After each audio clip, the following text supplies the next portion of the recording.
அன்புக்குரியவர்களே, இனியவை 40 என்னும் தொடரில் இன்று இறைவனின் வாக்குறுதி இனிமையானது என்னும் செய்தியை உங்களோடு பகிர்ந்து கொள்கிறேன்.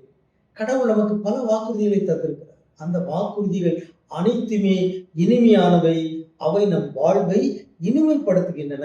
எடுத்துக்காட்டாக ஒரு வாக்குறுதியை நான் வாசிக்கின்றேன். யோவேல் 3:18 ஒரு வாக்குறுதி.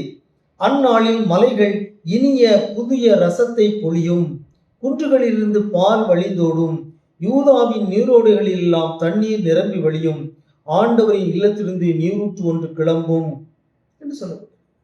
ஆகவே இறைவனுடைய வாக்குறுதி ஒரு இனிமையான வாழ்வை நமக்கு முன்னுரைக்கிறது. யாரெல்லாம் ஆண்டவருக்கு அஞ்சி வாழ்கிறார்களோ, யாரெல்லாம் இறை வார்த்தையின்படி வாழ்கிறார்களோ, அவர்களுக்கு இறைவன் வாக்குறுதி தந்திருக்கிறார். உங்கள் வாழ்வு இனிமையாக மாறும், உங்கள் துயரம் மகிழ்ச்சியாக மாறும், உங்கள் கண்ணீர் களி நடனமாக மாறும் என்று இறைவன் வாக்குறுதி தந்திருக்கிறார். இறைவனின் வாக்குறுதிகள் இனிமையானவை. எனவே நம்முடைய வாழ்வில் இறை வாக்குறுதியை நாம் நம்புவோமாக.